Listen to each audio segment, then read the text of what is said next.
Elwood. Gracias, Nuria. Se anticipaba un mensaje con respuestas a las preocupaciones económicas, sociales del país, en particular aquellas que tocan el crimen, el desempleo y, por supuesto, nuestra economía. ¿Las hubo? ¿Hubo respuestas? Lo analizamos con el profesor Ángel Rosa. Gracias por estar con nosotros. Hola, buenos días. Bueno, en resumen, sencillo. Según Fortuño, todo está perfecto, camina perfectamente, ahora viene la recuperación y el país está en perfecto orden. Su comentario sobre eso. El sol de esta mañana es otro y es otro país. Bueno, mira, el gobernador ayer tenía que hacer un ejercicio de ilusionismo político, que fue lo que ese mensaje trató de llevar al país, para cambiar lo que es la percepción de lo que han sido estos 2 años, hacer entender o por lo menos convencer a la gente que el presente no es lo que se vive en la calle y convencer también de que el futuro de aquí en adelante es color de rosa y nada de lo que ha sucedido es cierto. En ese sentido, a mí me pareció uno de los mensajes de estado de situación más huecos en los últimos años, porque no habló de nada en específico, todo fueron generalidades. Me sorprendió mucho sobre todo el asunto del crimen, que es una de las verdaderas preocupaciones que tiene el país, ni una sola idea concreta sobre cómo atajar la ola de asesinatos. No, solo delegó a la ciudadanía. Y entonces pareció traspasarle al ciudadano la responsabilidad ineludible del gobierno de formular e implementar soluciones. Deja ver como que no puedo con esto, pero con ustedes. Me pareció también terrible el hecho de que el gobernador se confesó ayer un no creyente de las bondades y de la importancia del gobierno.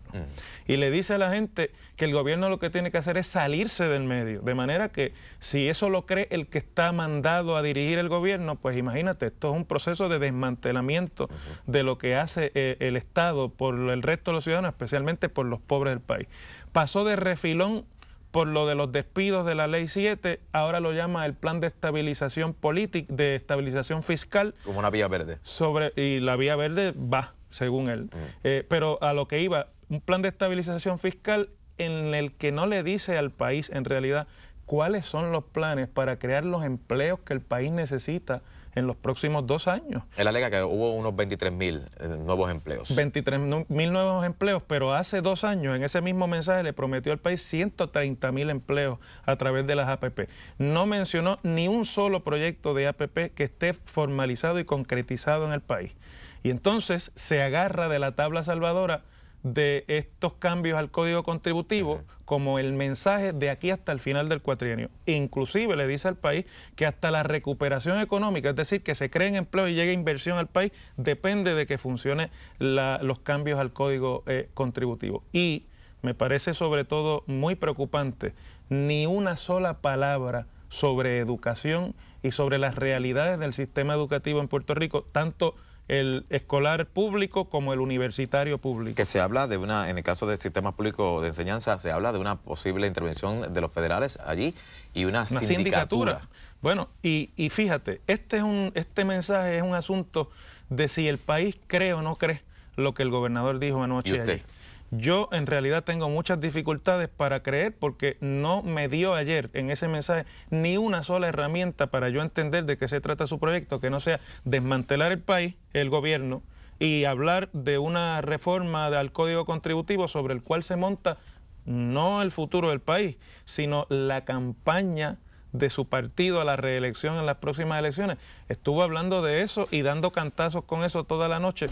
Eso es natural, siempre pasa, pero uno esperaba un poco más de contenido sobre lo que ha sido el balance de estos 2 años en términos reales y cuáles son los planes concretos, especialmente en seguridad y creación de empleo. Incluso el programa Mi Salud, que está pasando por un serio proceso dificultoso, ese plan prácticamente no reconoció tampoco las dificultades del plan. Yo creo que los únicos que se pueden haber sentido contentos con esto son los políticos del PNP, porque el 80% del discurso fue una arenga para preparar al Partido Nuevo Progresista para las elecciones.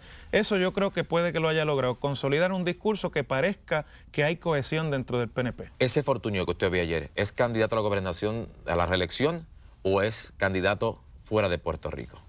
Ese Fortuño de ayer tiene que hacer lo posible por sobrevivir los próximos 2 años, que se adelantan igual de difíciles o peor que lo que han sido estos primeros 2.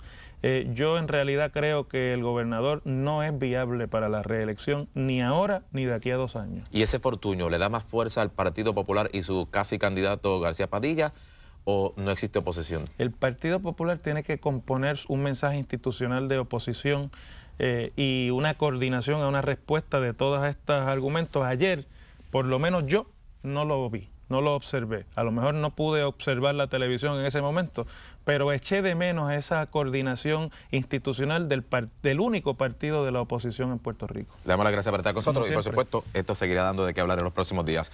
Continuamos con el tránsito.